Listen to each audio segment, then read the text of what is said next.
काशी में पीएम मोदी ने उत्तर प्रदेश का चुनावी समर शंख फूंक दिया है। काशी को सौगात देने के साथ ही पूर्वांचल को साधने के लिए योगी और मोदी पूरी ताकत लगाने लगे हैं। इसी कड़ी में खबर यह भी है कि योगी सरकार जल्द ही अपना कैबिनेट विस्तार कर सकती है। जाहिर सी बात है कि यह कैबिनेट विस्तार यूपी चुनाव को ध्यान में रखकर होगा।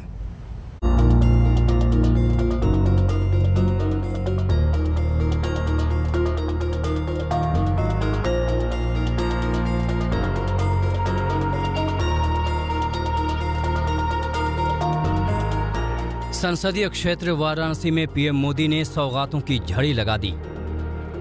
योगी जी की सरकार, ये सरकार आने के बाद इस दिशा में जो प्रयास हो रहे थे उनमें और तेजी आई है। यूपी के विकास को लेकर योगी आदित्यनाथ के तारीफों के पुल बांधे। कि यूपी के कौन से विकास कार्यों की चर्चा करूं, कौन से कार्यों की चर्चा छोड़ दूं, ये सब योगी जी के नेतृत्व और यूपी सरकार की कार्यनिष्ठा का कमाल है। और इसी के साथ यूपी में बीजेपी के मिशन का आगाज हो गया। आज लखनऊ में बीजेपी के कार्य समिति की बेहद अहम बैठक होनी है। माना जा रहा है कि इस बैठक में यूपी चुनाव को लेकर रणनीति का खाका तैयार किया जाएगा। प्रदेश के अन्य जो कार्य समिति सदस्य हैं, जो प्रमुख लोग हैं, वो हमारे प्रदेश कार्यालय पर रहेंगे। बाकी लोग वर्चुअल जुड़ेंगे और उसमें हमारे केंद्र के भी तमाम नेता वर्चुअल इससे जुड़ सकते हैं।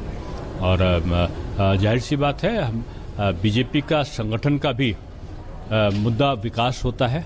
जनता के लिए सेवा कार्य हम बेहतर तरीके से सुविधाएं उनको कैसे मुहैया करा सके, ये हमारा मुद्दा हमेशा से रहा है। तो प्रमुख एजेंडा होगा विधानसभा चुनाव। देखिए, चुनाव राजनीतिक दलों के सामने एक प्रक्रिया जरूर होती है, लेकिन चुनाव के साथ साथ अन्य विकास के मुद्दे भी हमारे और कृषि और किसानों के मुद्दे भी हमारे सामने हैं। उन पर भी चिंतन मनन अपरिहार्य है। कार्य समिति की बैठक से पहले ही बीजेपी दफ्तर में हलचल बढ़ गई। वाराणसी से लौटते ही योगी आदित्यनाथ ने पार्टी के तमाम बड़े नेताओं के साथ मुलाकात की, जिसमें कार्य समिति में लाए जाने वाले प्रस्तावों पर चर्चा हुई। उत्तर प्रदेश में आने वाले 2022 के चुनाव के लिए भी पार्टी रणनीति बनाने की पूरी तैयारी में है।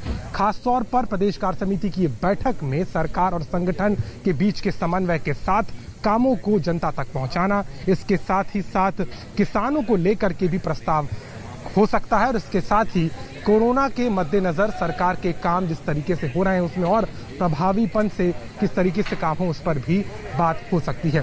साफ तौर पर उत्तर प्रदेश की 2022 के चुनाव से पहले प्रदेश कार्य समिति की बैठक कई मायनों में महत्वपूर्ण है, जिसमें न सिर्फ राष्ट्रीय अध्यक्ष जेपी नड्डा जुड़ेंगे, बल्कि तमाम पार्टी पदाधिकारी, मोर्चाओं के अध्यक्ष और एक तरीके से 2022 के चुनाव से पहले बीजेपी अपनी जमीन तैयार करने की कवायद में लग गई है। बैठक की अहमियत का अंदाजा इसी बात से लगाया जा सकता है कि खुद बीजेपी अध्यक्ष जेपी नड्डा भी वर्चुअल माध्यम से इसमें शामिल होंगे। सूत्रों के हवाले से खबर ये भी है कि कार्य समिति की बैठक में योगी मंत्रिमंडल के विस्तार पर भी चर्चा हो सकती है। हालांकि विपक्ष का कहना है कि अब मंत्रिमंडल बदलाव से भी यूपी में बीजेपी का भला नहीं होने वाला।